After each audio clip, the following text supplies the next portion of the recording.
The Book of Judges, Chapter 1. After the death of Joshua, the Israelites asked the Lord, which tribe should go first to attack the Canaanites? The Lord answered, Judah, for I have given them victory over the land. The men of Judah said to their relatives from the tribe of Simeon, Join with us to fight against the Canaanites living in the territory allotted to us. Then we will help you conquer your territory. So the men of Simeon went with Judah. When the men of Judah attacked, the Lord gave them victory over the Canaanites and Perizzites, and they killed 10,000 enemy warriors at the town of Bezek. While at Bezek, they encountered King Adoni-Bezek and fought against him, and the Canaanites and Perizzites were defeated. Adoni-Bezek escaped, but the Israelites soon captured him and cut off his thumbs and big toes. Adoni-Bezek said, I once had 70 kings with their thumbs and big toes cut off, eating scraps from under my table. Now God has paid me back for what I did to them. They took him to Jerusalem, and he died there. The men of Judah attacked Jerusalem and captured it, killing all its people and setting the city on fire. Then they went down to fight the Canaanites living in the hill country, the Negev, and the western foothills. Judah marched against the Canaanites in Hebron, formerly called Kiriath Arba, defeating the forces of Sheshai, Ahiman, and Talmai. From there, they went to fight against the people living in the town of Deborah, formerly called Kiriath Sepher. Caleb said, I will give my daughter Achsah in marriage to the one who attacks and captures Kiriath Sepher. Othniel, the son of Caleb's younger brother Kenaz, was the one who conquered it, so Achsah became Othniel's wife. When Achsah married Othniel, she urged him to ask her father for a field. As she got down off her donkey, Caleb asked her, What's the matter? She said, Let me have another gift. You have already given me land in the Negev. Now please give me springs of water too. So Caleb gave her the upper and lower springs. When the tribe of Judah left Jericho, the city of palms, the Kenites, who were descendants of Moses' father-in-law, traveled with them into the wilderness of Judah. They settled among the people there, near the town of Arad in the Negev. Then Judah joined with Simeon to fight against the Canaanites living in Zephath, and they completely destroyed the town. So the town was named Hormah. In addition, Judah captured the towns of Gaza, Ashkelon, and Ekron, along with their surrounding territories. The Lord was with the people of Judah, and they took possession of the hill country. But they failed to drive out the people living in the plains, who had iron chariots. The town of Hebron was given to Caleb as Moses had promised, and Caleb drove out the people living there, who were descendants of the 3 sons of Anak. The tribe of Benjamin, however, failed to drive out the Jebusites, who were living in Jerusalem. So to this day, the Jebusites live in Jerusalem among the people of Benjamin. The descendants of Joseph attacked the town of Bethel, and the Lord was with them. They sent men to scout out Bethel, formerly known as Luz. They confronted a man coming out of the town and said to him, Show us a way into the town, and we will have mercy on you. So he showed them a way in, and they killed everyone in the town except that man and his family. Later the man moved to the land of the Hittites, where he built a town. He named it Luz, which is its name to this day. The tribe of Manasseh failed to drive out the people living in Bethshan, Tanakh, Dor, Ibleam, Megiddo, and all their surrounding settlements, because the Canaanites were determined to stay in that region. When the Israelites grew stronger, they forced the Canaanites to work as slaves, but they never did drive them completely out of the land. The tribe of Ephraim failed to drive out the Canaanites living in Gezer, so the Canaanites continued to live there among them. The tribe of Zebulun failed to drive out the residents of Kitron and Nahalal, so the Canaanites continued to live among them. But the Canaanites were forced to work as slaves for the people of Zebulun. The tribe of Asher failed to drive out the residents of Akko, Sidon, Elab, Akzib, Helba, Aphik, and Rehob.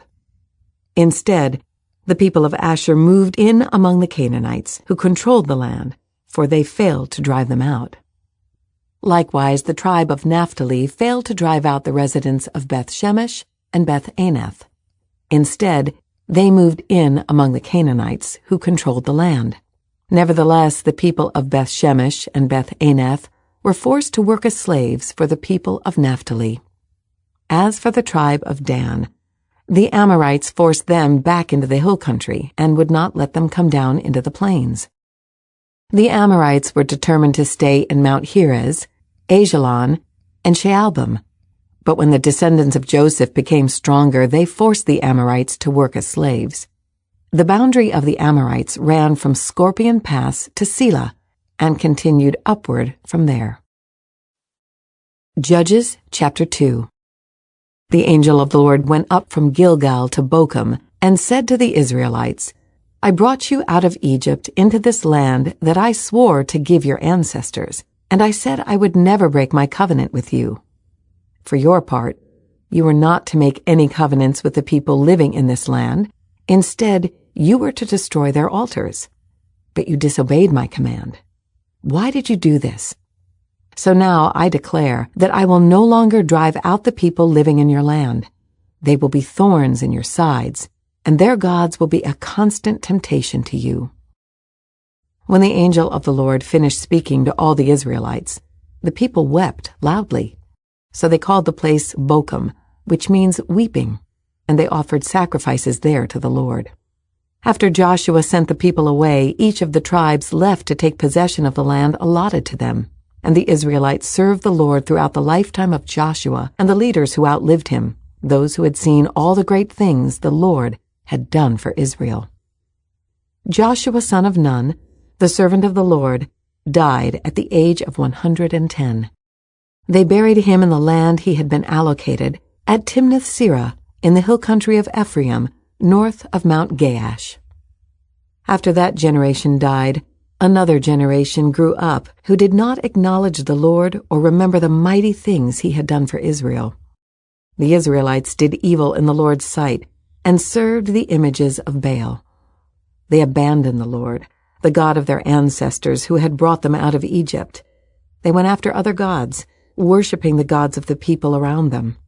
And they angered the Lord. They abandoned the Lord to serve Baal and the images of Ashtoreth. This made the Lord burn with anger against Israel. So he handed them over to raiders who stole their possessions. He turned them over to their enemies all around, and they were no longer able to resist them. Every time Israel went out to battle, the Lord fought against them, causing them to be defeated, just as he had warned. And the people were in great distress. Then the Lord raised up judges to rescue the Israelites from their attackers. Yet Israel did not listen to the judges, but prostituted themselves by worshiping other gods. How quickly they turned away from the path of their ancestors, who had walked in obedience to the Lord's commands. Whenever the Lord raised up a judge over Israel, he was with that judge and rescued the people from their enemies throughout the judge's lifetime. For the Lord took pity on his people, who were burdened by oppression and suffering. But when the judge died, the people returned to their corrupt ways, behaving worse than those who had lived before them. They went after other gods, serving and worshiping them, and they refused to give up their evil practices and stubborn ways. So the Lord burned with anger against Israel. He said, because these people have violated my covenant, which I made with their ancestors, and have ignored my commands, I will no longer drive out the nations that Joshua left unconquered when he died. I did this to test Israel, to see whether or not they would follow the ways of the Lord as their ancestors did. That is why the Lord left those nations in place. He did not quickly drive them out or allow Joshua to conquer them all. Judges chapter 3. These are the nations that the Lord left in the land to test those Israelites who had not experienced the wars of Canaan. He did this to teach warfare to generations of Israelites who had no experience in battle. These are the nations: the Philistines, those living under the 5 Philistine rulers, all the Canaanites, the Sidonians, and the Hivites living in the mountains of Lebanon from Mount Baal Hermon to Lebo Hamath. These people were left to test the Israelites, to see whether they would obey the commands the Lord had given to their ancestors through Moses. So the people of Israel lived among the Canaanites, Hittites, Amorites, Perizzites, Hivites, and Jebusites, and they intermarried with them. Israelite sons married their daughters, and Israelite daughters were given in marriage to their sons, and the Israelites served their gods. The Israelites did evil in the Lord's sight. They forgot about the Lord their God, and they served the images of Baal and the Asherah poles. Then the Lord burned with anger against Israel, and he turned them over to King Cushan-Rishathaim of Aram Naharaim, and the Israelites served Cushan-Rishathaim for 8 years. But when the people of Israel cried out to the Lord for help, the Lord raised up a rescuer to save them. His name was Othniel, the son of Caleb's younger brother Kenaz. The Spirit of the Lord came upon him, and he became Israel's judge. He went to war against King Cushan-Rishathaim of Aram, and the Lord gave Othniel victory over him. So there was peace in the land for 40 years. Then Othniel, son of Kenaz, died. Once again the Israelites did evil in the Lord's sight, and the Lord gave King Eglon of Moab control over Israel because of their evil. Eglon enlisted the Ammonites and Amalekites as allies, and then he went out and defeated Israel, taking possession of Jericho, the city of palms. And the Israelites served Eglon of Moab for 18 years. But when the people of Israel cried out to the Lord for help, the Lord again raised up a rescuer to save them. His name was Ehud, son of Gera, a left-handed man of the tribe of Benjamin. The Israelites sent Ehud to deliver their tribute money to King Eglon of Moab. So Ehud made a double-edged dagger that was about a foot long, and he strapped it to his right thigh, keeping it hidden under his clothing. He brought the tribute money to Eglon, who was very fat. After delivering the payment, Ehud started home with those who had helped carry the tribute. But when Ehud reached the stone idols near Gilgal, he turned back. He came to Eglon and said, "I have a secret message for you." So the king commanded his servants, "Be quiet," and he sent them all out of the room. Ehud walked over to Eglon, who was sitting alone in a cool upstairs room, and Ehud said, "I have a message from God for you." As King Eglon rose from his seat, Ehud reached with his left hand, pulled out the dagger strapped to his right thigh, and plunged it into the king's belly. The dagger went so deep that the handle disappeared beneath the king's fat. So Ehud did not pull out the dagger, and the king's bowels emptied. Then Ehud closed and locked the doors of the room and escaped down the latrine. After Ehud was gone, the king's servants returned and found the doors to the upstairs room locked. They thought he might be using the latrine in the room, so they waited. But when the king didn't come out after a long delay, they became concerned and got a key. And when they opened the doors, they found their master dead on the floor. While the servants were waiting, Ehud escaped, passing the stone idols on his way to Seirah. When he arrived in the hill country of Ephraim, Ehud sounded a call to arms. Then he led a band of Israelites down from the hills. "Follow me," he said, "for the Lord has given you victory over Moab your enemy." So they followed him, and the Israelites took control of the shallow crossings of the Jordan River across from Moab, preventing anyone from crossing. They attacked the Moabites and killed about 10,000 of their strongest and most able-bodied warriors. Not one of them escaped. So Moab was conquered by Israel that day, and there was peace in the land for 80 years. After Ehud, Shamgar, son of Anath, rescued Israel. He once killed 600 Philistines with an ox goad. Judges chapter 4. After Ehud's death, the Israelites again did evil in the Lord's sight. So the Lord turned them over to King Jabin of Hazor, a Canaanite king. The commander of his army was Sisera, who lived in Harosheth Hagoyim. Sisera, who had 900 iron chariots, ruthlessly oppressed the Israelites for 20 years. Then the people of Israel cried out to the Lord for help. Deborah, the wife of Lapidoth, was a prophet who was judging Israel at that time. She would sit under the palm of Deborah, between Ramah and Bethel in the hill country of Ephraim, and the Israelites would go to her for judgment. One day she sent for Barak, son of Abinoam, who lived in Kedesh in the land of Naphtali. She said to him, "This is what the Lord, the God of Israel, commands you. Call out 10,000 warriors from the tribes of Naphtali and Zebulun at Mount Tabor, and I will call out Sisera, commander of Jabin's army, along with his chariots and warriors to the Kishon River. There I will give you victory over him." Barak told her, "I will go, but only if you go with me." "Very well," she replied, "I will go with you. But you will receive no honor in this venture, for the Lord's victory over Sisera will be at the hands of a woman." So Deborah went with Barak to Kedesh. At Kedesh, Barak called together the tribes of Zebulun and Naphtali, and 10,000 warriors went up with him. Deborah also went with him. Now Heber the Kenite, a descendant of Moses' brother-in-law Hobab, had moved away from the other members of his tribe and pitched his tent by the oak of Zaanannim near Kedesh.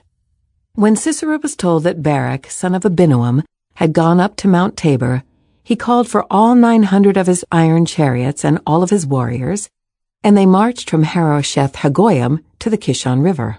Then Deborah said to Barak, "Get ready. This is the day the Lord will give you victory over Sisera, for the Lord is marching ahead of you."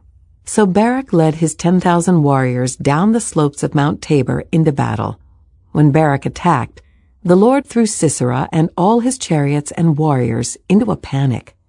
Sisera leaped down from his chariot and escaped on foot. Then Barak chased the chariots and the enemy army all the way to Harosheth Hagoyim, killing all of Sisera's warriors. Not a single one was left alive. Meanwhile, Sisera ran to the tent of Jael, the wife of Heber the Kenite, because Heber's family was on friendly terms with King Jabin of Hazor. Jael went out to meet Sisera and said to him, "Come into my tent, sir. Come in. Don't be afraid." So he went into her tent, and she covered him with a blanket. "Please give me some water," he said. "I'm thirsty." So she gave him some milk from a leather bag and covered him again.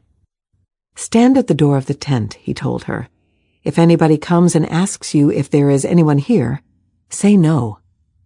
But when Sisera fell asleep from exhaustion, Jael quietly crept up to him with a hammer and tent peg in her hand. Then she drove the tent peg through his temple and into the ground, and so he died.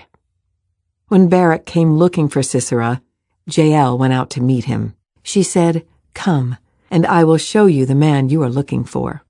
So he followed her into the tent and found Sisera lying there dead, with the tent peg through his temple. So on that day, Israel saw God defeat Jabin, the Canaanite king. And from that time on, Israel became stronger and stronger against King Jabin until they finally destroyed him. Judges chapter 5. On that day, Deborah and Barak, son of Abinoam, sang this song. Israel's leaders took charge, and the people gladly followed. Praise the Lord. Listen, you kings. Pay attention, you mighty rulers, for I will sing to the Lord. I will make music to the Lord, the God of Israel. Lord, when you set out from Seir and marched across the fields of Edom, the earth trembled, and the cloudy skies poured down rain. The mountains quaked in the presence of the Lord, the God of Mount Sinai, in the presence of the Lord, the God of Israel. In the days of Shamgar, son of Anath, and in the days of Jael, people avoided the main roads, and travelers stayed on winding pathways. There were few people left in the villages of Israel, until Deborah arose as a mother for Israel. When Israel chose new gods, war erupted at the city gates, yet not a shield or spear could be seen among 40,000 warriors in Israel. My heart is with the commanders of Israel, with those who volunteered for war. Praise the Lord. Consider this, you who ride on fine donkeys, you who sit on fancy saddle blankets, and you who walk along the road. Listen to the village musicians gathered at the watering holes. They recount the righteous victories of the Lord and the victories of his villagers in Israel. Then the people of the Lord marched down to the city gates. Wake up, Deborah. Wake up. Wake up. Wake up and sing a song. Arise, Barak. Lead your captives away, son of Abinoam. Down from Tabor marched the few against the nobles. The people of the Lord marched down against mighty warriors. They came down from Ephraim, a land that once belonged to the Amalekites. They followed you, Benjamin, with your troops. From Makir the commanders marched down. From Zebulun came those who carry a commander's staff.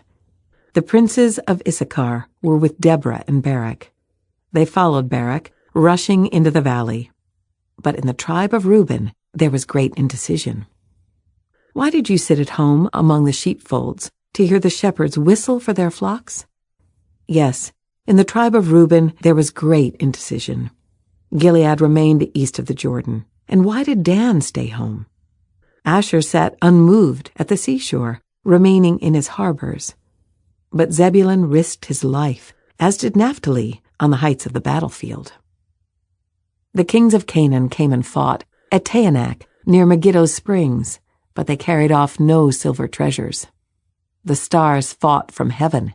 The stars in their orbits fought against Sisera. The Kishon River swept them away, that ancient torrent, the Kishon. March on with courage, my soul. Then the horses' hooves hammered the ground, the galloping of Sisera's mighty steeds. Let the people of Meroz be cursed, said the angel of the Lord. Let them be utterly cursed, because they did not come to help the Lord against the mighty warriors. Most blessed among women is Jael, the wife of Heber the Kenite. May she be blessed above all women who live in tents. Sisera asked for water, and she gave him milk. In a bowl fit for nobles, she brought him yogurt. Then with her left hand she reached for a tent peg, and with her right hand for the workman's hammer. She struck Sisera with the hammer, crushing his head. With a shattering blow she pierced his temples. He sank. He fell. He lay still at her feet, and where he sank, there he died.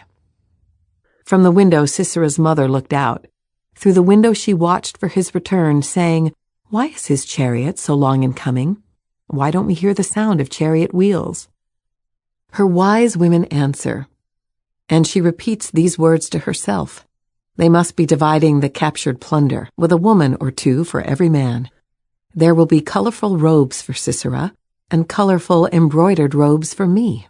Yes, the plunder will include colorful robes embroidered on both sides. Lord, may all your enemies die like Sisera, but may those who love you rise like the sun in all its power. Then there was peace in the land for 40 years. Judges chapter 6. The Israelites did evil in the Lord's sight. So the Lord handed them over to the Midianites for 7 years. The Midianites were so cruel that the Israelites made hiding places for themselves in the mountains, caves, and strongholds. Whenever the Israelites planted their crops, marauders from Midian, Amalek, and the people of the east would attack Israel, camping in the land and destroying crops as far away as Gaza. They left the Israelites with nothing to eat, taking all the sheep, goats, cattle, and donkeys. These enemy hordes, coming with their livestock and tents, were as thick as locusts. They arrived on droves of camels too numerous to count, and they stayed until the land was stripped bare. So Israel was reduced to starvation by the Midianites. Then the Israelites cried out to the Lord for help. When they cried out to the Lord because of Midian, the Lord sent a prophet to the Israelites. He said, "This is what the Lord, the God of Israel, says. I brought you up out of slavery in Egypt. I rescued you from the Egyptians and from all who oppressed you. I drove out your enemies and gave you their land. I told you, I am the Lord your God. You must not worship the gods of the Amorites, in whose land you now live. But you have not listened to me." Then the angel of the Lord came and sat beneath the great tree at Ophrah, which belonged to Joash of the clan of Abiezer. Gideon, son of Joash, was threshing wheat at the bottom of a winepress to hide the grain from the Midianites. The angel of the Lord appeared to him and said, "Mighty hero, the Lord is with you." "Sir," Gideon replied, "if the Lord is with us, why has all this happened to us? And where are all the miracles our ancestors told us about? Didn't they say, 'The Lord brought us up out of Egypt'? But now the Lord has abandoned us and handed us over to the Midianites." Then the Lord turned to him and said, "Go with the strength you have and rescue Israel from the Midianites. I am sending you." "But Lord," Gideon replied, "how can I rescue Israel? My clan is the weakest in the whole tribe of Manasseh, and I am the least in my entire family." The Lord said to him, "I will be with you, and you will destroy the Midianites as if you were fighting against one man." Gideon replied, "If you are truly going to help me, show me a sign to prove that it is really the Lord speaking to me. Don't go away until I come back and bring my offering to you."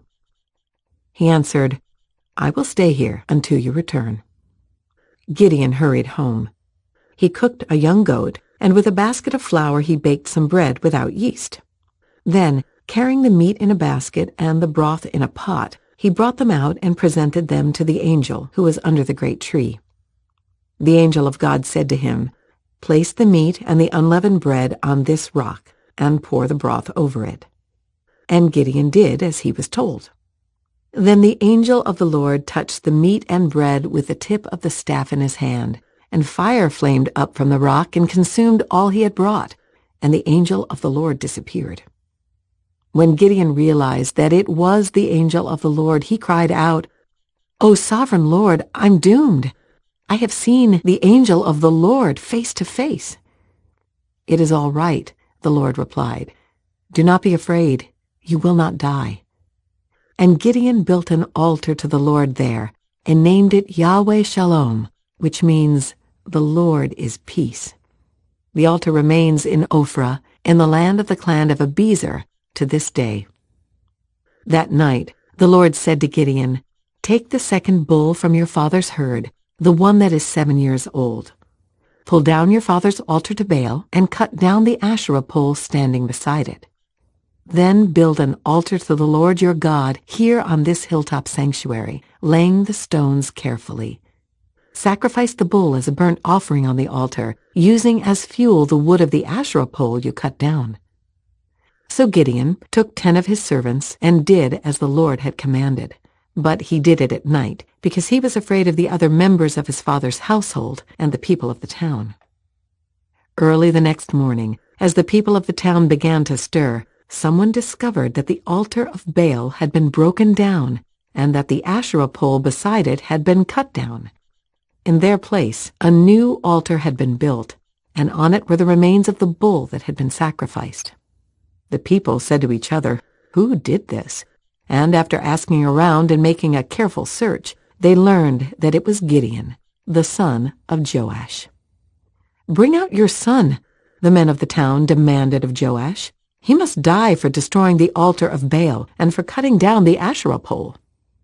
But Joash shouted to the mob that confronted him, "Why are you defending Baal? Will you argue his case? Whoever pleads his case will be put to death by morning. If Baal truly is a god, let him defend himself and destroy the one who broke down his altar." From then on, Gideon was called Jerubbaal, which means "let Baal defend himself," because he broke down Baal's altar. Soon afterward, the armies of Midian, Amalek, and the people of the east formed an alliance against Israel and crossed the Jordan, camping in the valley of Jezreel. Then the Spirit of the Lord clothed Gideon with power. He blew a ram's horn as a call to arms, and the men of the clan of Abiezer came to him. He also sent messengers throughout Manasseh, Asher, Zebulun, and Naphtali, summoning their warriors, and all of them responded. Then Gideon said to God, "If you are truly going to use me to rescue Israel as you promised, prove it to me in this way. I will put a wool fleece on the threshing floor tonight. If the fleece is wet with dew in the morning, but the ground is dry, then I will know that you are going to help me rescue Israel as you promised." And that is just what happened. When Gideon got up early the next morning, he squeezed the fleece and wrung out a whole bowlful of water. Then Gideon said to God, "Please don't be angry with me, but let me make one more request. Let me use the fleece for one more test. This time, let the fleece remain dry while the ground around it is wet with dew." So that night, God did as Gideon asked.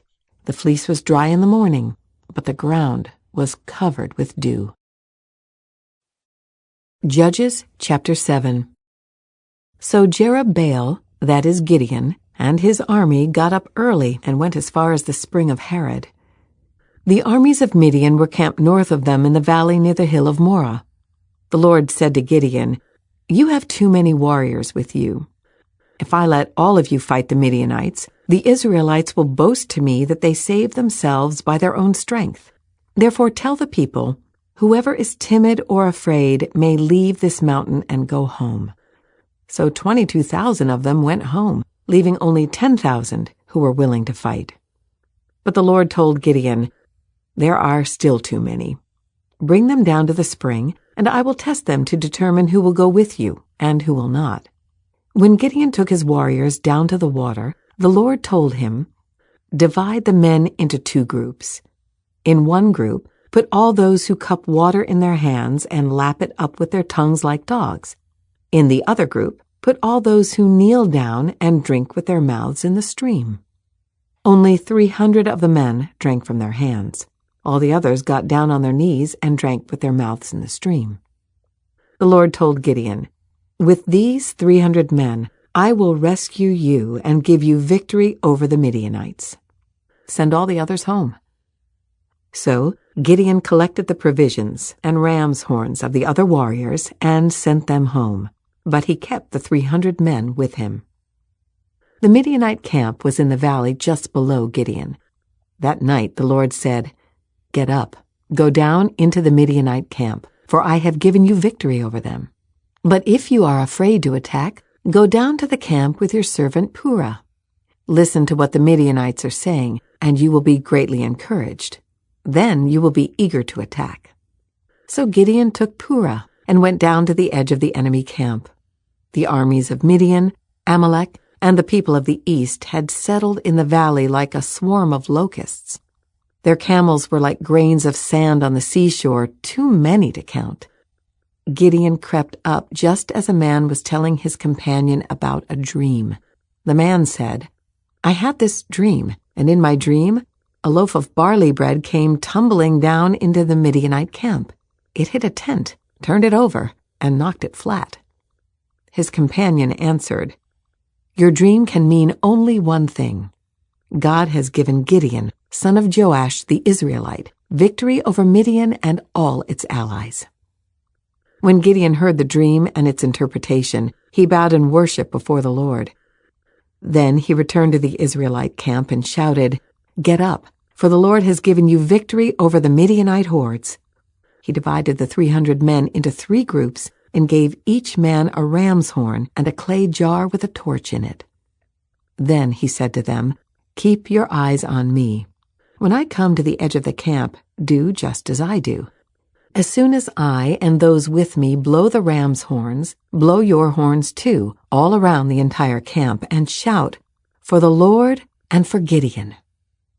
It was just after midnight, after the changing of the guard, when Gideon and the 100 men with him reached the edge of the Midianite camp. Suddenly, they blew the ram's horns and broke their clay jars. Then all 3 groups blew their horns and broke their jars. They held the blazing torches in their left hands and the horns in their right hands, and they all shouted, "A sword for the Lord and for Gideon." Each man stood at his position around the camp and watched as all the Midianites rushed around in a panic, shouting as they ran to escape. When the 300 Israelites blew their ram's horns, the Lord caused the warriors in the camp to fight against each other with their swords. Those who were not killed fled to places as far away as Bethshittah, near Zerah, and to the border of Abel-Meholah near Tabbath. Then Gideon sent for the warriors of Naphtali, Asher, and Manasseh, who joined in chasing the army of Midian.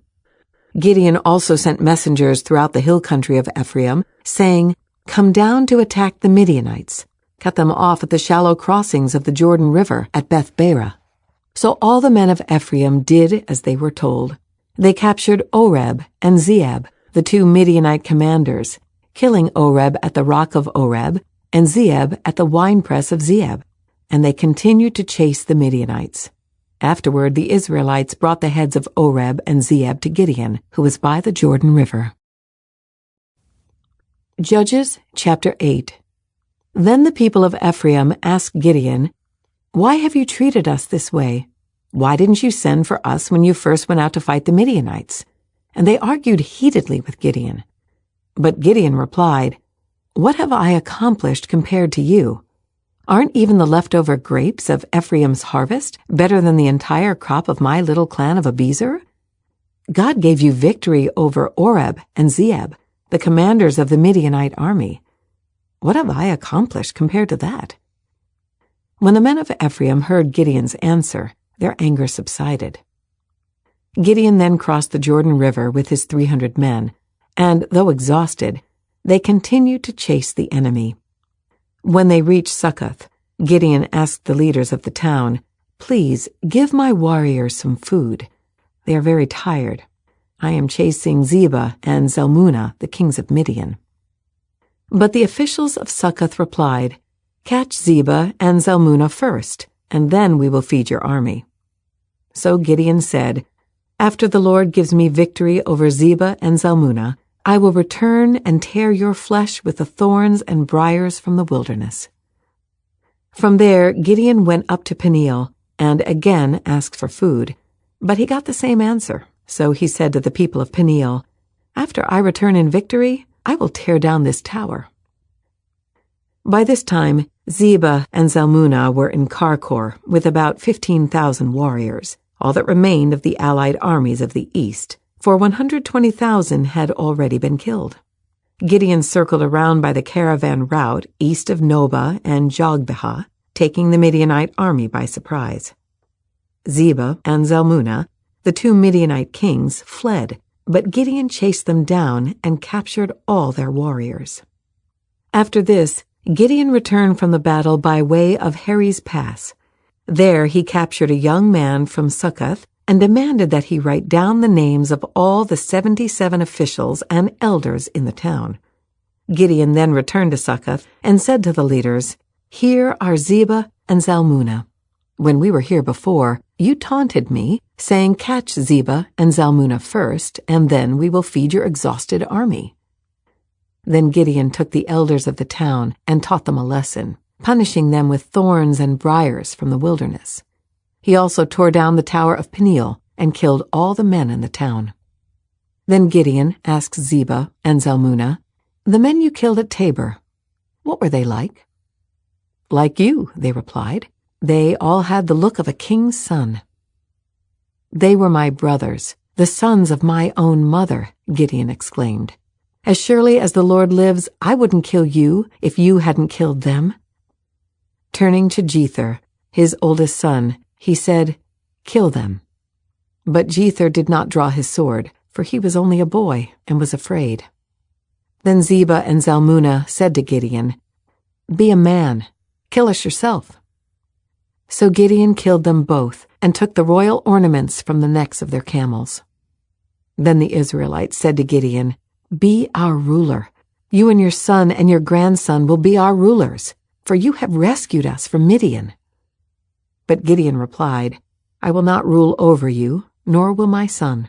The Lord will rule over you. However, I do have one request, that each of you give me an earring from the plunder you collected from your fallen enemies." The enemies, being Ishmaelites, all wore gold earrings. "Gladly," they replied. They spread out a cloak, and each one threw in a gold earring he had gathered from the plunder. The weight of the gold earrings was 43 pounds, not including the royal ornaments and pendants, the purple clothing worn by the kings of Midian, or the chains around the necks of their camels. Gideon made a sacred ephod from the gold and put it in Ophrah, his hometown. But soon all the Israelites prostituted themselves by worshipping it, and it became a trap for Gideon and his family. That is the story of how the people of Israel defeated Midian, which never recovered. Throughout the rest of Gideon's lifetime, about 40 years, there was peace in the land. Then Gideon, son of Joash, returned home. He had 70 sons born to him, for he had many wives. He also had a concubine in Shechem who gave birth to a son, whom he named Abimelech. Gideon died when he was very old, and he was buried in the grave of his father Joash at Ophrah, in the land of the clan of Abiezer.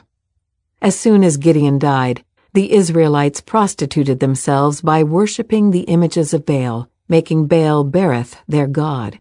They forgot the Lord their God, who had rescued them from all their enemies surrounding them, nor did they show any loyalty to the family of Jerubbaal, that is Gideon, despite all the good he had done for Israel. Judges chapter 9.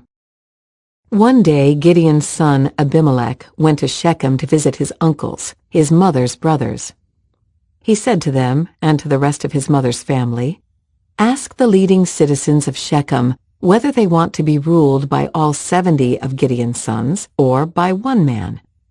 And remember that I am your own flesh and blood." So Abimelech's uncles gave his message to all the citizens of Shechem on his behalf. And after listening to this proposal, the people of Shechem decided in favor of Abimelech because he was their relative. They gave him 70 silver coins from the temple of Baal Berith, which he used to hire some reckless troublemakers who agreed to follow him. He went to his father's home at Ophrah, and there, on one stone, they killed all 70 of his half-brothers, the sons of Gideon. But the youngest brother Jotham escaped and hid. Then all the leading citizens of Shechem and Beth Millo called a meeting under the oak beside the pillar at Shechem and made Abimelech their king. When Jotham heard about this, he climbed to the top of Mount Gerizim and shouted, "Listen to me, citizens of Shechem. Listen to me if you want God to listen to you." Once upon a time, the trees decided to choose a king. First, they said to the olive tree, "Be our king." But the olive tree refused, saying, "Should I quit producing the olive oil that blesses both God and people, just to wave back and forth over the trees?" Then they said to the fig tree, "You be our king."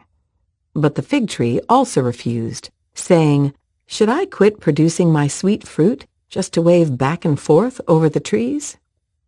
Then they said to the grapevine, "You be our king."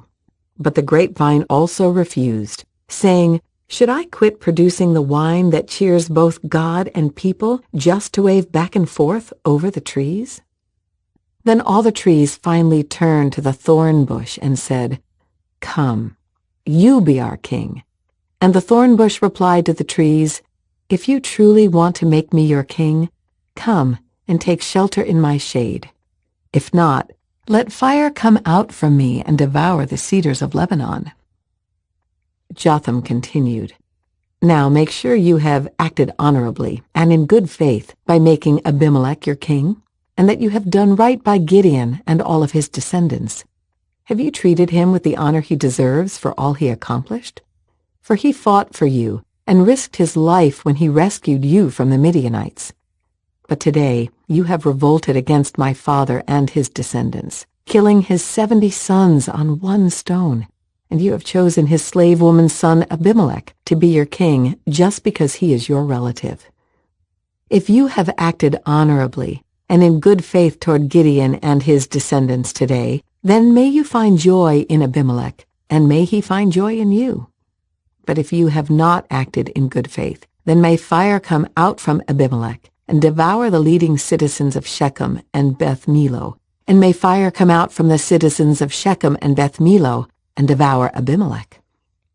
Then Jotham escaped and lived in Beer, because he was afraid of his brother Abimelech.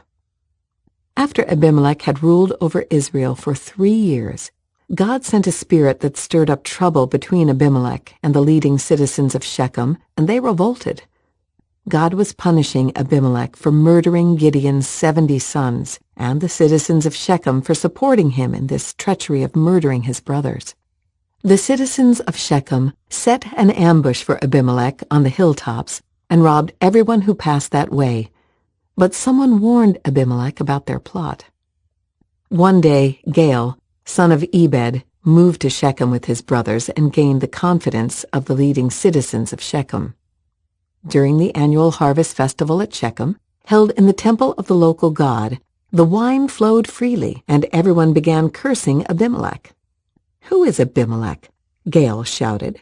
"He's not a true son of Shechem, so why should we be his servants? He's merely the son of Gideon, and this Zebul is merely his deputy.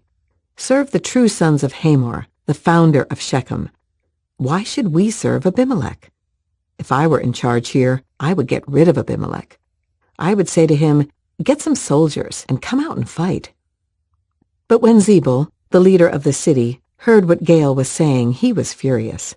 He sent messengers to Abimelech in Arumah, telling him, "Gaal, son of Ebed, and his brothers have come to live in Shechem, and now they are inciting the city to rebel against you. Come by night with an army and hide out in the fields. In the morning, as soon as it is daylight, attack the city. When Gaal and those who are with him come out against you, you can do with them as you wish."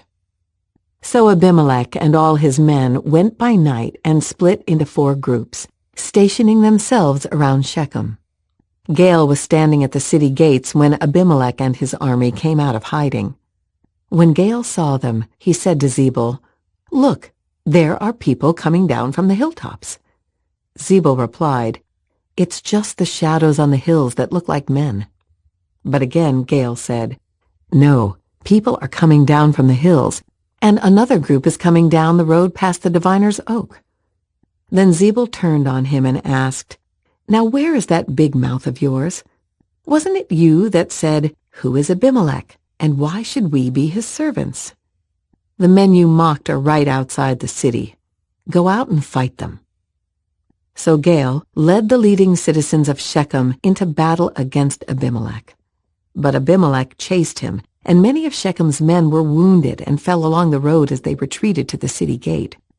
Abimelech returned to Arumah, and Zebul drove Gaal and his brothers out of Shechem. The next day the people of Shechem went out into the fields to battle. When Abimelech heard about it, he divided his men into 3 groups and set an ambush in the fields. When Abimelech saw the people coming out of the city, he and his men jumped up from their hiding places and attacked them. Abimelech and his group stormed the city gate to keep the men of Shechem from getting back in, while Abimelech's other 2 groups cut them down in the fields. The battle went on all day before Abimelech finally captured the city. He killed the people, leveled the city, and scattered salt all over the ground. When the leading citizens who lived in the tower of Shechem heard what had happened, they ran and hid in the temple of Baal-berith. Someone reported to Abimelech that the citizens had gathered in the temple, so he led his forces to Mount Zalmon. He took an axe and chopped some branches from a tree, then put them on his shoulder. "Quick, do as I have done," he told his men. So each of them cut down some branches following Abimelech's example. They piled the branches against the walls of the temple and set them on fire. So all the people who had lived in the tower of Shechem died, about 1,000 men and women. Then Abimelech attacked the town of Thebez and captured it. But there was a strong tower inside the town, and all the men and women, the entire population, fled to it. They barricaded themselves in and climbed up to the roof of the tower. Abimelech followed them to attack the tower, but as he prepared to set fire to the entrance, a woman on the roof dropped a millstone that landed on Abimelech's head and crushed his skull. He quickly said to his young armor-bearer, "Draw your sword and kill me. Don't let it be said that a woman killed Abimelech." So the young man ran him through with his sword, and he died. When Abimelech's men saw that he was dead, they disbanded and returned to their homes. In this way, God punished Abimelech for the evil he had done against his father by murdering his 70 brothers. God also punished the men of Shechem for all their evil. So the curse of Jotham, son of Gideon, was fulfilled. Judges chapter 10. After Abimelech died, Tola, son of Puah, son of Dodo, was the next person to rescue Israel. He was from the tribe of Issachar but lived in the town of Shamir in the hill country of Ephraim. He judged Israel for 23 years. When he died, he was buried in Shamir. After Tola died, Jair from Gilead judged Israel for 22 years. His 30 sons rode around on 30 donkeys, and they owned 30 towns in the land of Gilead, which are still called the towns of Jair. When Jair died, he was buried in Canaan. Again, the Israelites did evil in the Lord's sight. They served the images of Baal and Ashtoreth, and the gods of Aram, Sidon, Moab, Ammon, and Philistia. They abandoned the Lord and no longer served him at all. So the Lord burned with anger against Israel, and he turned them over to the Philistines and the Ammonites, who began to oppress them that year. For 18 years they oppressed all the Israelites east of the Jordan River in the land of the Amorites, that is, in Gilead. The Ammonites also crossed to the west side of the Jordan and attacked Judah, Benjamin, and Ephraim. The Israelites were in great distress. Finally they cried out to the Lord for help, saying, "We have sinned against you, because we have abandoned you as our God and have served the images of Baal." The Lord replied, "Did I not rescue you from the Egyptians, the Amorites, the Ammonites, the Philistines, the Sidonians, the Amalekites, and the Maonites? When they oppressed you, you cried out to me for help, and I rescued you. Yet you have abandoned me and served other gods, so I will not rescue you anymore. Go and cry out to the gods you have chosen. Let them rescue you in your hour of distress." But the Israelites pleaded with the Lord and said, "We have sinned. Punish us as you see fit, only rescue us today from our enemies." Then the Israelites put aside their foreign gods and served the Lord, and he was grieved by their misery. At that time, the armies of Ammon had gathered for war and were camped in Gilead, and the people of Israel assembled and camped at Mizpah. The leaders of Gilead said to each other, "Whoever attacks the Ammonites first will become ruler over all the people of Gilead." Judges chapter 11. Now Jephthah of Gilead was a great warrior. He was the son of Gilead, but his mother was a prostitute. Gilead's wife also had several sons, and when these half-brothers grew up, they chased Jephthah off the land. "You will not get any of our father's inheritance," they said, "for you are the son of a prostitute." So Jephthah fled from his brothers and lived in the land of Tob. Soon he had a band of worthless rebels following him. At about this time, the Ammonites began their war against Israel. When the Ammonites attacked, the elders of Gilead sent for Jephthah in the land of Tob. The elders said, "Come and be our commander. Help us fight the Ammonites." But Jephthah said to them, "Aren't you the ones who hated me and drove me from my father's house? Why do you come to me now when you're in trouble?" "Because we need you," the elders replied.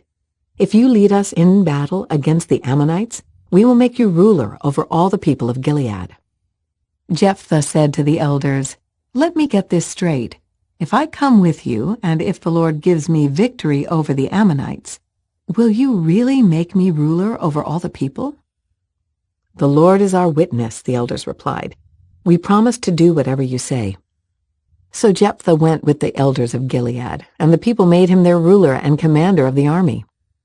At Mizpah, in the presence of the Lord, Jephthah repeated what he had said to the elders.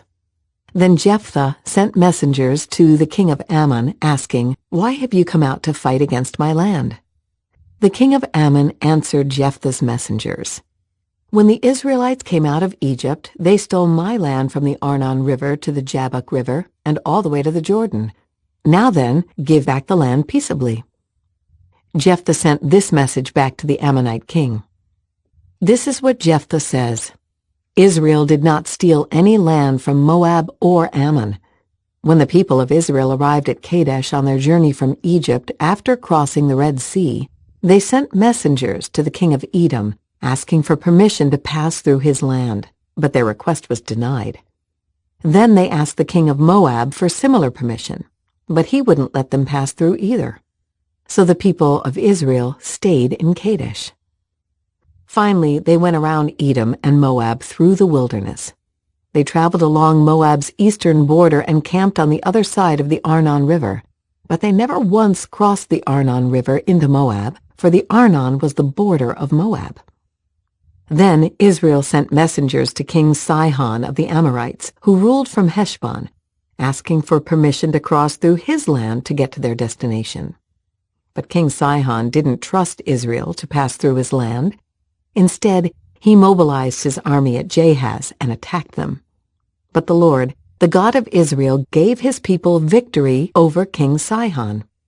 So Israel took control of all the land of the Amorites who lived in that region, from the Arnon River to the Jabbok River, and from the eastern wilderness to the Jordan. So you see, it was the Lord, the God of Israel, who took away the land from the Amorites and gave it to Israel. Why then should we give it back to you? You keep whatever your god Chemosh gives you, and we will keep whatever the Lord our God gives us. Are you any better than Balak, son of Zippor, king of Moab? Did he try to make a case against Israel for disputed land? Did he go to war against them? Israel has been living here for 300 years, inhabiting Heshbon and its surrounding settlements, all the way to Aror and its settlements, and in all the towns along the Arnon River. Why have you made no effort to recover it before now? Therefore I have not sinned against you. Rather, you have wronged me by attacking me. Let the Lord who is judge decide today which of us is right, Israel or Ammon. But the king of Ammon paid no attention to Jephthah's message. At that time, the Spirit of the Lord came upon Jephthah, and he went throughout the land of Gilead and Manasseh, including Mizpah in Gilead, and from there he led an army against the Ammonites. And Jephthah made a vow to the Lord. He said, "If you give me victory over the Ammonites, I will give to the Lord whatever comes out of my house to meet me when I return in triumph. I will sacrifice it as a burnt offering." So Jephthah led his army against the Ammonites, and the Lord gave him victory. He crushed the Ammonites, devastating about 20 towns from Aroer to an area near Minnith and as far away as Abel-Keramim. In this way, Israel defeated the Ammonites. When Jephthah returned home to Mizpah, his daughter came out to meet him, playing on a tambourine and dancing for joy. She was his one and only child. He had no other sons or daughters. When he saw her, he tore his clothes in anguish. "Oh, my daughter," he cried out, "you have completely destroyed me. You've brought disaster on me, for I have made a vow to the Lord, and I cannot take it back." And she said, "Father, if you have made a vow to the Lord, you must do to me what you have vowed, for the Lord has given you a great victory over your enemies, the Ammonites. But first, let me do this one thing. Let me go up and roam in the hills and weep with my friends for 2 months, because I will die a virgin." "You may go," Jephthah said, and he sent her away for 2 months. She and her friends went into the hills and wept because she would never have children. When she returned home, her father kept the vow he had made, and she died a virgin. So it has become a custom in Israel for young Israelite women to go away for 4 days each year to lament the fate of Jephthah's daughter. Judges chapter 12. Then the people of Ephraim mobilized an army and crossed over the Jordan River to Zaphon. They sent this message to Jephthah: "Why didn't you call for us to help you fight against the Ammonites? We are going to burn down your house with you in it." Jephthah replied, "I summoned you at the beginning of the dispute, but you refused to come. You failed to help us in our struggle against Ammon. So when I realized you weren't coming, I risked my life and went to battle without you, and the Lord gave me victory over the Ammonites. So why have you now come to fight me?" The people of Ephraim responded, "You men of Gilead are nothing more than fugitives from Ephraim and Manasseh." So Jephthah gathered all the men of Gilead and attacked the men of Ephraim and defeated them. Jephthah captured the shallow crossings of the Jordan River, and whenever a fugitive from Ephraim tried to go back across, the men of Gilead would challenge him. "Are you a member of the tribe of Ephraim?" They would ask. If the man said, "No, I'm not," they would tell him to say, "Shibboleth." If he was from Ephraim, he would say, "Sibboleth," because people from Ephraim cannot pronounce the word correctly. Then they would take him and kill him at the shallow crossings of the Jordan. In all, 42,000 Ephraimites were killed at that time. Jephthah judged Israel for 6 years. When he died, he was buried in one of the towns of Gilead. After Jephthah died, Ibzan from Bethlehem judged Israel. He had 30 sons and 30 daughters. He sent his daughters to marry men outside his clan, and he brought in 30 young women from outside his clan to marry his sons. Ibzan judged Israel for 7 years. When he died, he was buried at Bethlehem. After Ibzan died, Elon from the tribe of Zebulun judged Israel for 10 years. When he died, he was buried at Ajalon in Zebulun. After Elon died, Abdon, son of Hillel, from Pirathon judged Israel. He had 40 sons and 30 grandsons who rode on 70 donkeys. He judged Israel for 8 years. When he died, he was buried at Pirathon in Ephraim, in the hill country of the Amalekites. Judges chapter 13. Again the Israelites did evil in the Lord's sight, so the Lord handed them over to the Philistines, who oppressed them for 40 years. In those days, a man named Manoah from the tribe of Dan lived in the town of Zorah. His wife was unable to become pregnant, and they had no children. The angel of the Lord appeared to Manoah's wife and said, "Even though you have been unable to have children, you will soon become pregnant and give birth to a son. So be careful. You must not drink wine or any other alcoholic drink, nor eat any forbidden food. You will become pregnant and give birth to a son, and his hair must never be cut, for he will be dedicated to God as a Nazirite from birth. He will begin to rescue Israel from the Philistines." The woman ran and told her husband, "A man of God appeared to me. He looked like one of God's angels, terrifying to see. I didn't ask where he was from, and he didn't tell me his name, but he told me, 'You will become pregnant and give birth to a son. You must not drink wine or any other alcoholic drink, nor eat any forbidden food, for your son will be dedicated to God as a Nazirite from the moment of his birth until the day of his death.' Then Manoah prayed to the Lord, saying, 'Lord, please let the man of God come back to us again and give us more instructions about this son who is to be born.' God answered Manoah's prayer, and the angel of God appeared once again to his wife as she was sitting in the field. But her husband, Manoah, was not with her. So she quickly ran and told her husband, 'The man who appeared to me the other day is here again.' Manoah ran back with his wife and asked, 'Are you the man who spoke to my wife the other day?' 'Yes,' he replied, 'I am.' So Manoah asked him, 'When your words come true, what kind of rules should govern the boy's life and work?' The angel of the Lord replied, 'Be sure your wife follows the instructions I gave her. She must not eat grapes or raisins, drink wine or any other alcoholic drink, or eat any forbidden food.' Then Manoah said to the angel of the Lord, 'Please stay here until we can prepare a young goat for you to eat.' 'I will stay,' the angel of the Lord replied, 'but I will not eat anything. However, you may prepare a burnt offering as a sacrifice to the Lord.' Manoah didn't realize it was the angel of the Lord.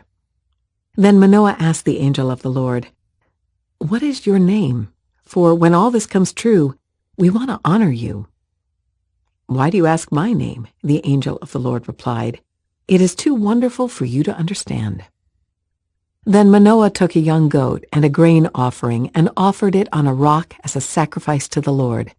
And as Manoah and his wife watched, the Lord did an amazing thing. As the flames from the altar shot up toward the sky, the angel of the Lord ascended in the fire. When Manoah and his wife saw this, they fell with their faces to the ground. The angel did not appear again to Manoah and his wife. Manoah finally realized it was the angel of the Lord, and he said to his wife, "We will certainly die, for we have seen God." But his wife said, "If the Lord were going to kill us, he wouldn't have accepted our burnt offering and grain offering. He wouldn't have appeared to us and told us this wonderful thing and done these miracles." When her son was born, she named him Samson, and the Lord blessed him as he grew up. And the Spirit of the Lord began to stir him while he lived in Mahaneh-dan, which is located between the towns of Zorah and Eshtaol. Judges chapter 14. One day when Samson was in Timnah, one of the Philistine women caught his eye. When he returned home, he told his father and mother, "A young Philistine woman in Timnah caught my eye. I want to marry her. Get her for me." His father and mother objected. "Isn't there even one woman in our tribe or among all the Israelites you could marry?" they asked. "Why must you go to the pagan Philistines to find a wife?" But Samson told his father, "Get her for me. She looks good to me." His father and mother didn't realize the Lord was at work in this, creating an opportunity to work against the Philistines, who ruled over Israel at that time. As Samson and his parents were going down to Timnah, a young lion suddenly attacked Samson near the vineyards of Timnah. At that moment, the Spirit of the Lord came powerfully upon him, and he ripped the lion's jaws apart with his bare hands. He did it as easily as if it were a young goat. But he didn't tell his father or mother about it. When Samson arrived in Timnah, he talked with the woman and was very pleased with her. Later, when he returned to Timnah for the wedding, he turned off the path to look at the carcass of the lion, and he found that a swarm of bees had made some honey in the carcass. He scooped some of the honey into his hands and ate it along the way. He also gave some to his father and mother, and they ate it, but he didn't tell them he had taken the honey from the carcass of the lion. As his father was making final arrangements for the marriage, Samson threw a party at Timnah, as was the custom for elite young men. When the bride's parents saw him, they selected 30 young men from the town to be his companions. Samson said to them, "Let me tell you a riddle. If you solve my riddle during these 7 days of the celebration, I will give you 30 fine linen robes and 30 sets of festive clothing. But if you can't solve it, then you must give me 30 fine linen robes and 30 sets of festive clothing." "All right," they agreed. "Let's hear your riddle." So he said, "Out of the one who eats came something to eat. Out of the strong came something sweet." 3 days later, they were still trying to figure it out. On the 4th day, they said to Samson's wife, "Entice your husband to explain the riddle for us, or we will burn down your father's house with you in it. Did you invite us to this party just to make us poor?" So Samson's wife came to him in tears and said, "You don't love me. You hate me. You have given my people a riddle, but you haven't told me the answer." "I haven't even given the answer to my father or mother," he replied. "Why should I tell you?" So she cried whenever she was with him and kept it up for the rest of the celebration. At last, on the 7th day, he told her the answer because she was tormenting him with her nagging. Then she explained the riddle to the young men. So before sunset of the 7th day, the men of the town came to Samson with their answer. "What is sweeter than honey? What is stronger than a lion?" Samson replied, "If you hadn't plowed with my heifer, you wouldn't have solved my riddle." Then the Spirit of the Lord came powerfully upon him. He went down to the town of Ashkelon, killed 30 men, took their belongings, and gave their clothing to the men who had solved his riddle. But Samson was furious about what had happened, and he went back home to live with his father and mother. So his wife was given in marriage to the man who had been Samson's best man at the wedding. Judges chapter 15. Later on, during the wheat harvest, Samson took a young goat as a present to his wife. He said, "I'm going into my wife's room to sleep with her," but her father wouldn't let him in. "I truly thought you must hate her," her father explained, "so I gave her in marriage to your best man. But look, Her younger sister is even more beautiful than she is. Marry her instead." Samson said, "This time I cannot be blamed for everything I am going to do to you Philistines." Then he went out and caught 300 foxes.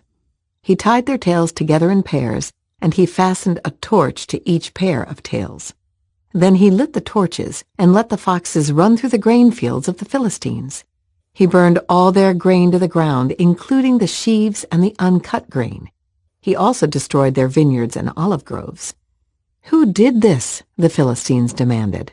"Samson," was the reply, because his father-in-law from Timnah gave Samson's wife to be married to his best man.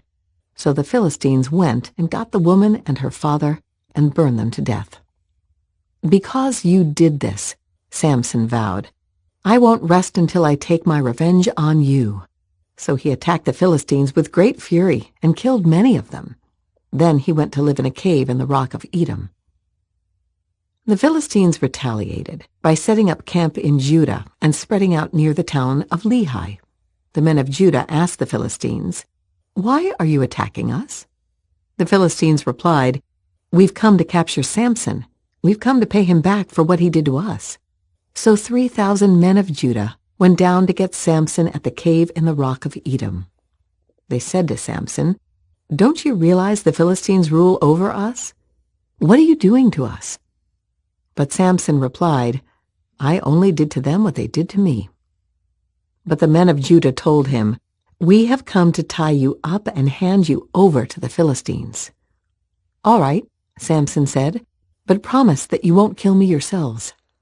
"We will only tie you up and hand you over to the Philistines," they replied. "We won't kill you."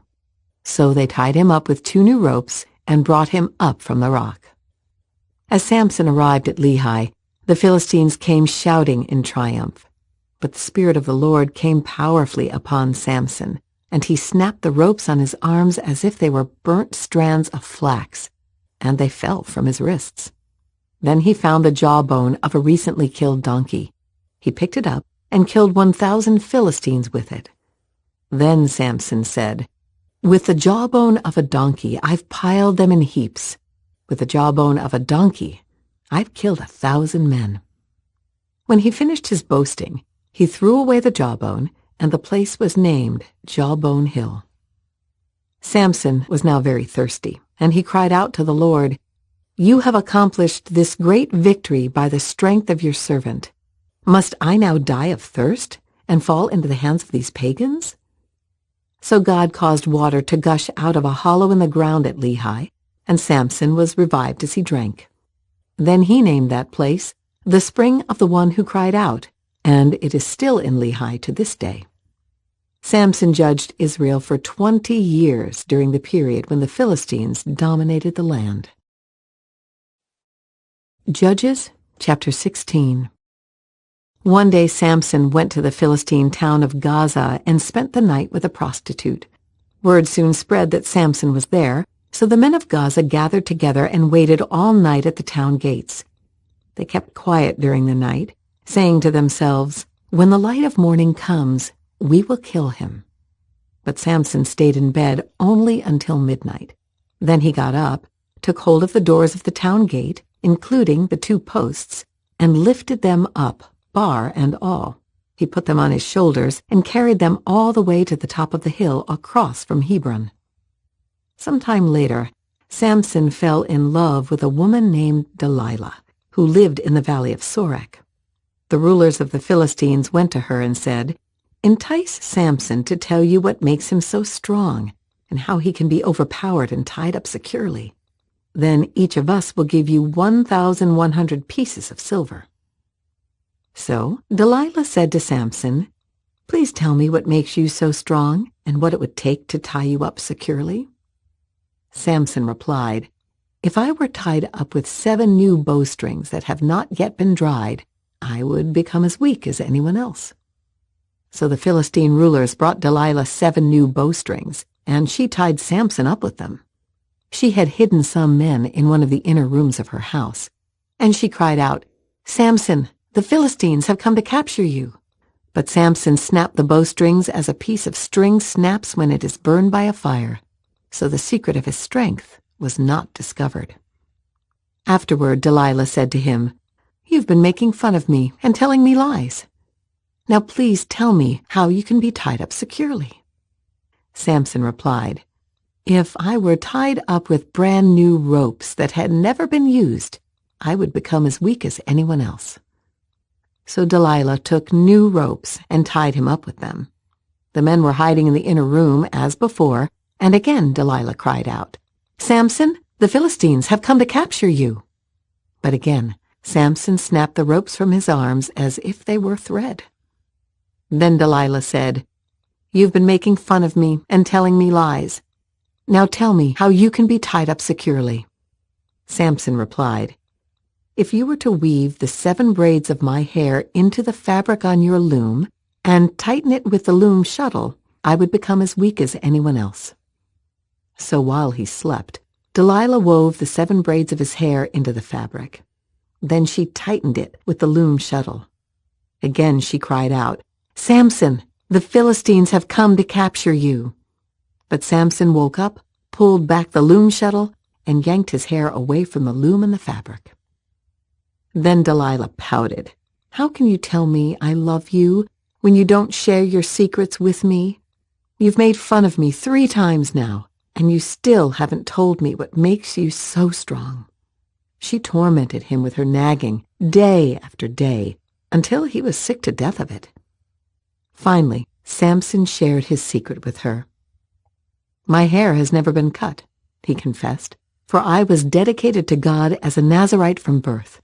If my head were shaved, my strength would leave me, and I would become as weak as anyone else." Delilah realized he had finally told her the truth, so she sent for the Philistine rulers. "Come back one more time," she said, "for he has finally told me his secret." So the Philistine rulers returned with the money in their hands. Delilah lulled Samson to sleep with his head in her lap, and then she called in a man to shave off the 7 locks of his hair.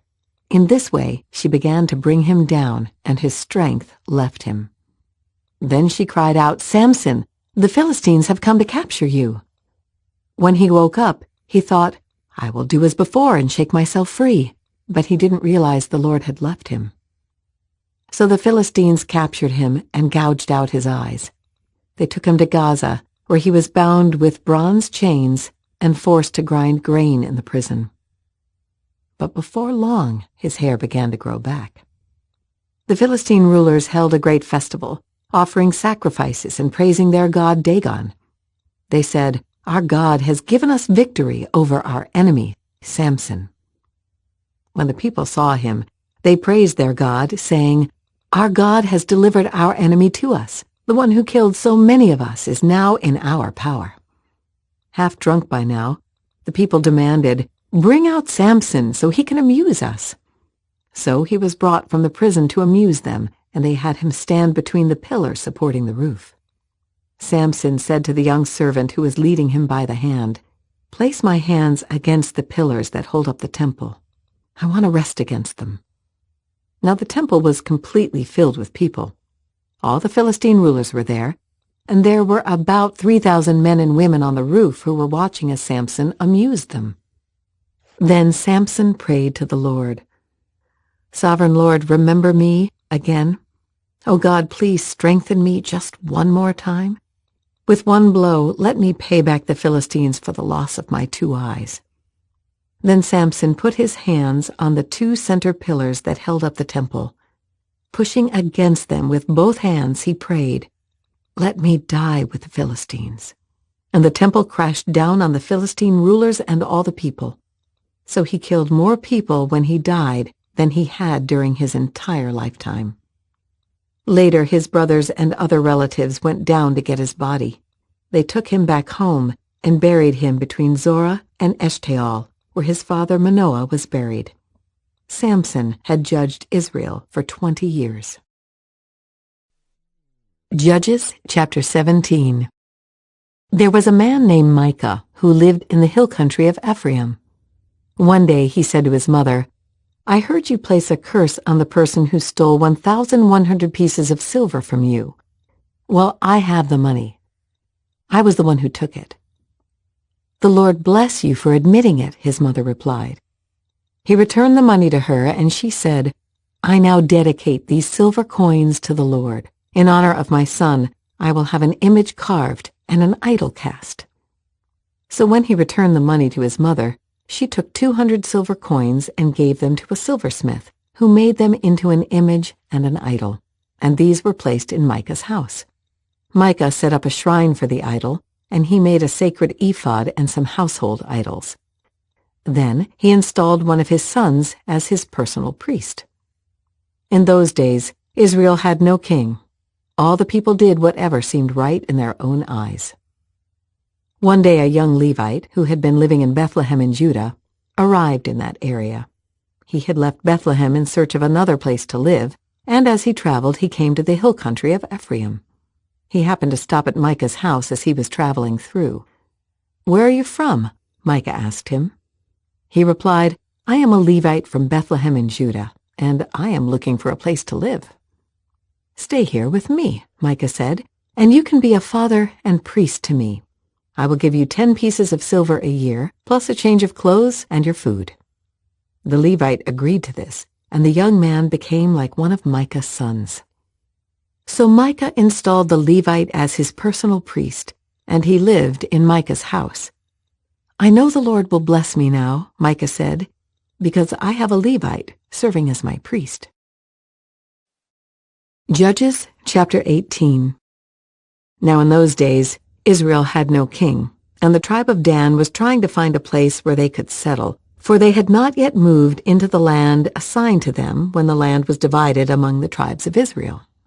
So the men of Dan chose from their clans 5 capable warriors from the towns of Zorah and Eshtaol to scout out a land for them to settle in. When these warriors arrived in the hill country of Ephraim, they came to Micah's house and spent the night there. While at Micah's house, they recognized the young Levite's accent, so they went over and asked him, "Who brought you here, and what are you doing in this place? Why are you here?" He told them about his agreement with Micah, and that he had been hired as Micah's personal priest. Then they said, "Ask God whether or not our journey will be successful."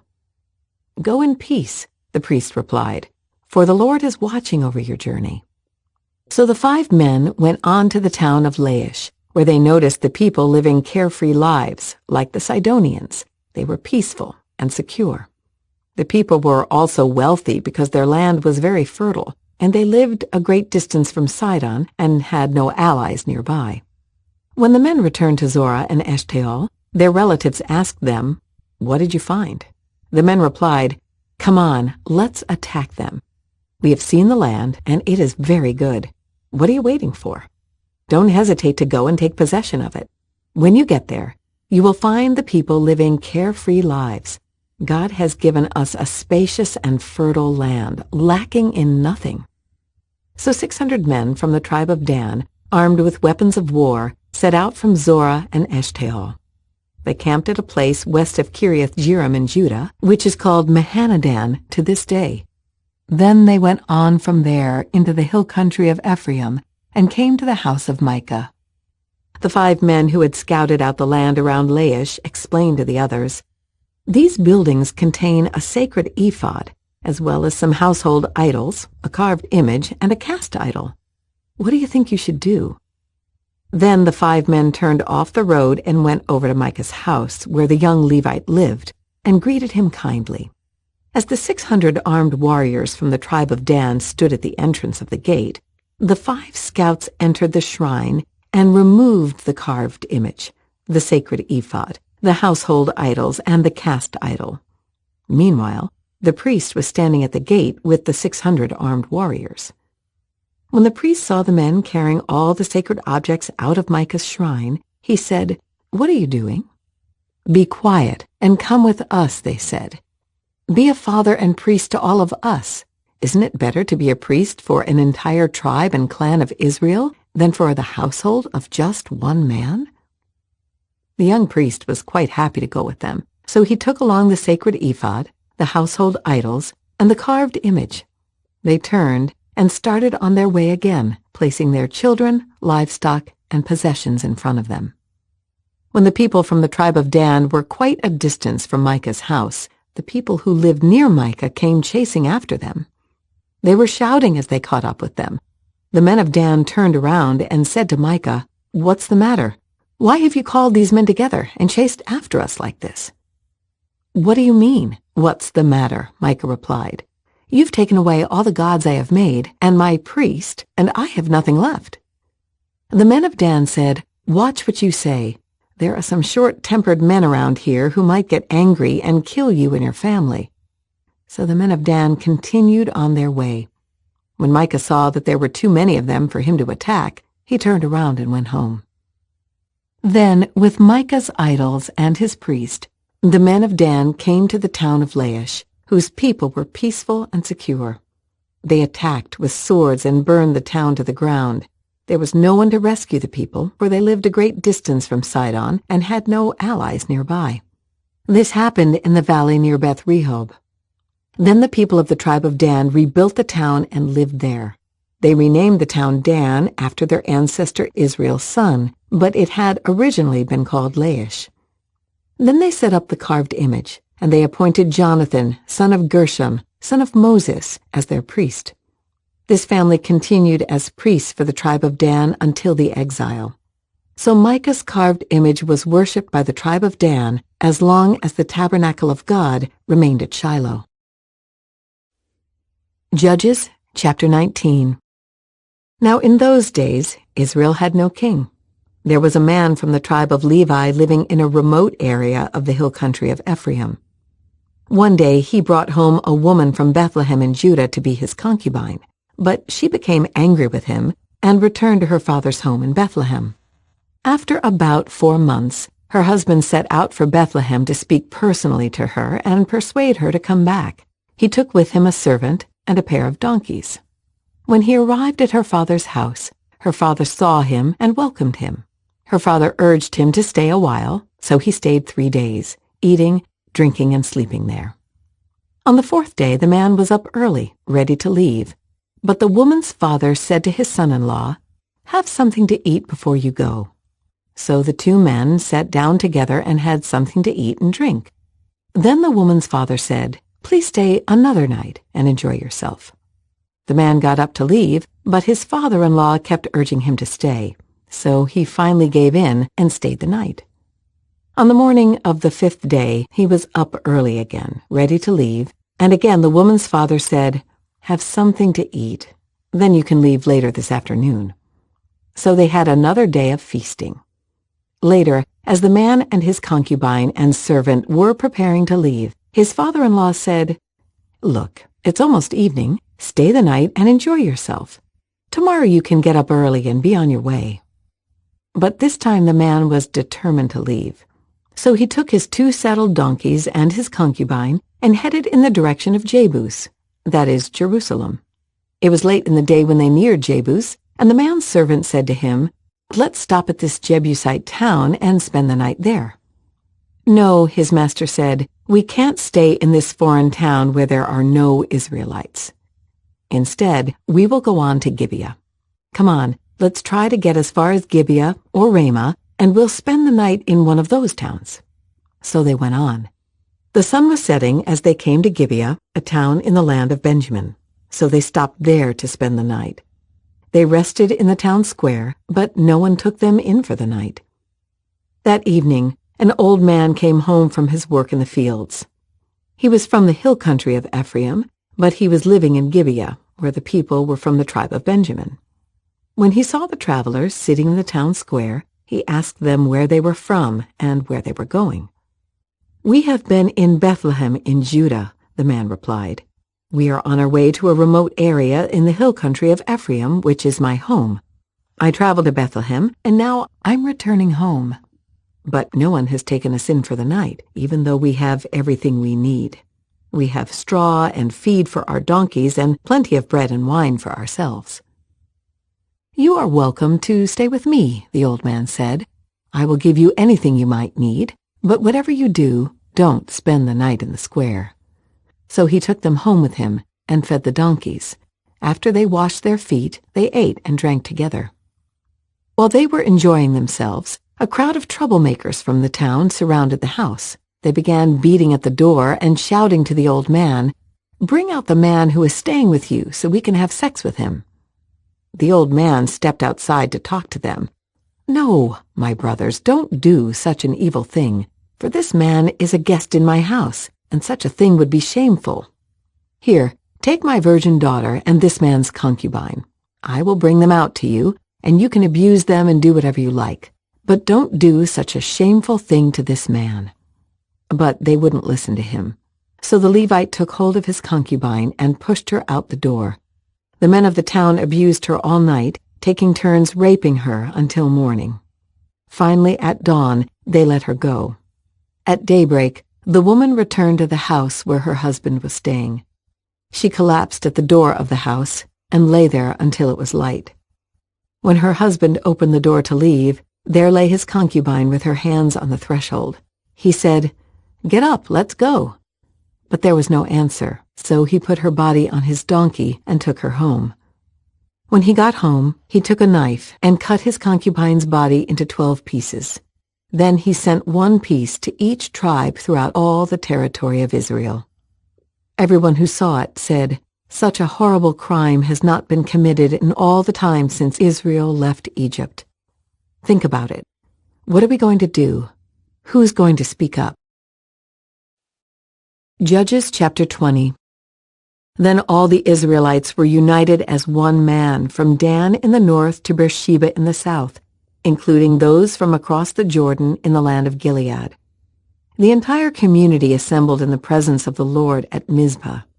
The leaders of all the people and all the tribes of Israel, 400,000 warriors armed with swords, took their positions in the assembly of the people of God. Word soon reached the land of Benjamin that the other tribes had gone up to Mizpah. The Israelites then asked how this terrible crime had happened. The Levite, the husband of the woman who had been murdered, said, "My concubine and I came to spend the night in Gibeah, a town that belongs to the people of Benjamin. That night, some of the leading citizens of Gibeah surrounded the house planning to kill me, and they raped my concubine until she was dead. So I cut her body into 12 pieces and sent the pieces throughout the territory assigned to Israel, for these men have committed a terrible and shameful crime. Now then, all of you, the entire community of Israel, must decide here and now what should be done about this." And all the people rose to their feet in unison and declared, "None of us will return home. No, not even one of us. Instead, this is what we will do to Gibeah. We will draw lots to decide who will attack it. 1/10 of the men from each tribe will be chosen to supply the warriors with food, and the rest of us will take revenge on Gibeah of Benjamin for this shameful thing they have done in Israel." So all the Israelites were completely united, and they gathered together to attack the town. The Israelites sent messengers to the tribe of Benjamin, saying, "What a terrible thing has been done among you. Give up those evil men, those troublemakers from Gibeah, so we can execute them and purge Israel of this evil." But the people of Benjamin would not listen. Instead, they came from their towns and gathered at Gibeah to fight the Israelites. In all, 26,000 of their warriors armed with swords arrived in Gibeah to join the 700 elite troops who lived there. Among Benjamin's elite troops, 700 were left-handed, and each of them could sling a rock and hit a target within a hair's breadth without missing. Israel had 400,000 experienced soldiers armed with swords, not counting Benjamin's warriors. Before the battle, the Israelites went to Bethel and asked God, which tribe should go first to attack the people of Benjamin? The Lord answered, "Judah is to go first." So the Israelites left early the next morning and camped near Gibeah. Then they advanced toward Gibeah to attack the men of Benjamin. But Benjamin's warriors, who were defending the town, came out and killed 22,000 Israelites on the battlefield that day. But the Israelites encouraged each other and took their positions again at the same place they had fought the previous day. For they had gone up to Bethel and wept in the presence of the Lord until evening. They had asked the Lord, "Should we fight against our relatives from Benjamin again?" And the Lord had said, "Go out and fight against them." So the next day, they went out again to fight against the men of Benjamin.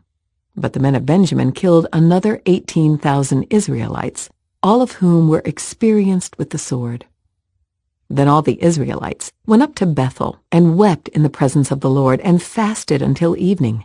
They also brought burnt offerings and peace offerings to the Lord. The Israelites went up seeking direction from the Lord. In those days the ark of the covenant of God was in Bethel, and Phinehas, son of Eleazar and grandson of Aaron, was the priest. The Israelites asked the Lord, "Should we fight against our relatives from Benjamin again, or should we stop?" The Lord said, "Go. Tomorrow I will hand them over to you." So the Israelites set an ambush all around Gibeah. They went out on the third day and took their positions at the same place as before. When the men of Benjamin came out to attack, they were drawn away from the town, and, as they had done before, they began to kill the Israelites. About 30 Israelites died in the open fields and along the roads, one leading to Bethel and the other leading back to Gibeah. Then the warriors of Benjamin shouted, "We're defeating them as we did before." But the Israelites had planned in advance to run away so that the men of Benjamin would chase them along the roads and be drawn away from the town. When the main group of Israelite warriors reached Baal Tamar, they turned and took up their positions. Meanwhile, the Israelites hiding in ambush to the west of Gibeah jumped up to fight. There were 10,000 elite Israelite troops who advanced against Gibeah. The fighting was so heavy that Benjamin didn't realize the impending disaster. So the Lord helped Israel defeat Benjamin, and that day the Israelites killed 25,100 of Benjamin's warriors, all of whom were experienced swordsmen. Then the men of Benjamin saw that they were beaten. The Israelites had retreated from Benjamin's warriors in order to give those hiding in ambush more room to maneuver against Gibeah. Then those who were hiding rushed in from all sides and killed everyone in the town. They had arranged to send up a large cloud of smoke from the town as a signal. When the Israelites saw the smoke, they turned and attacked Benjamin's warriors. By that time, Benjamin's warriors had killed about 30 Israelites, and they shouted, "We're defeating them as we did in the first battle." But when the warriors of Benjamin looked behind them and saw the smoke rising into the sky from every part of the town, the men of Israel turned and attacked. At this point, the men of Benjamin became terrified because they realized disaster was close at hand. So they turned around and fled before the Israelites toward the wilderness. But they couldn't escape the battle. And the people who came out of the nearby towns were also killed. The Israelites surrounded the men of Benjamin and chased them relentlessly, finally overtaking them east of Gibeah. That day, 18,000 of Benjamin's strongest warriors died in battle. The survivors fled into the wilderness toward the rock of Rimmon, but Israel killed 5,000 of them along the road. They continued the chase until they had killed another 2,000 near Gideon. So that day, the tribe of Benjamin lost 25,000 strong warriors armed with swords, leaving only 600 men who escaped to the rock of Rimmon, where they lived for 4 months. And the Israelites returned and slaughtered every living thing in all the towns, the people, the livestock, and everything they found. They also burned down all the towns they came to. Judges chapter 21. The Israelites had vowed at Mizpah, "We will never give our daughters in marriage to a man from the tribe of Benjamin." Now the people went to Bethel and sat in the presence of God until evening, weeping loudly and bitterly. "O Lord, God of Israel," they cried out, "why has this happened in Israel? Now one of our tribes is missing from Israel." Early the next morning, the people built an altar and presented their burnt offerings and peace offerings on it. Then they said, "Who among the tribes of Israel did not join us at Mizpah when we held our assembly in the presence of the Lord?" At that time, they had taken a solemn oath in the Lord's presence, vowing that anyone who refused to come would be put to death. The Israelites felt sorry for their brother Benjamin and said, "Today one of the tribes of Israel has been cut off. How can we find wives for the few who remain, since we have sworn by the Lord not to give them our daughters in marriage." So they asked, "Who among the tribes of Israel did not join us at Mizpah when we assembled in the presence of the Lord?" And they discovered that no one from Jabesh-Gilead had attended the assembly, for after they counted all the people, no one from Jabesh-Gilead was present. So the assembly sent 12,000 of their best warriors to Jabesh-Gilead with orders to kill everyone there, including women and children. "This is what you are to do," they said. "Completely destroy all the males and every woman who is not a virgin." Among the residents of Jabesh-Gilead, they found 400 young virgins who had never slept with a man, and they brought them to the camp at Shiloh in the land of Canaan.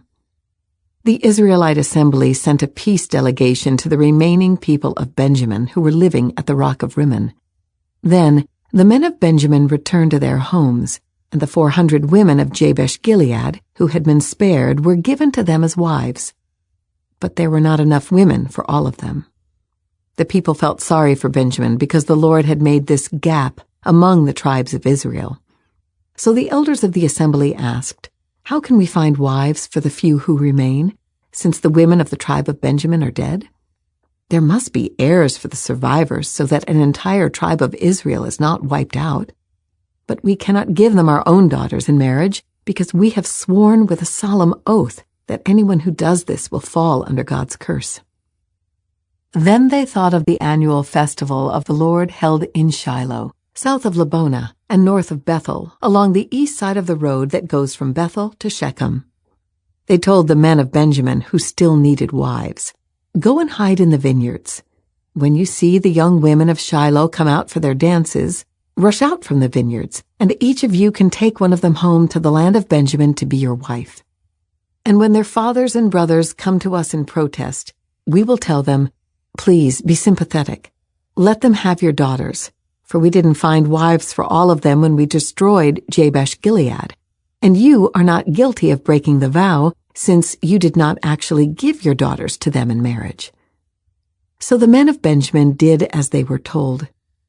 Each man caught one of the women as she danced in the celebration and carried her off to be his wife. They returned to their own land, and they rebuilt their towns and lived in them. Then the people of Israel departed by tribes and families, and they returned to their own homes. In those days, Israel had no king. All the people did whatever seemed right in their own eyes.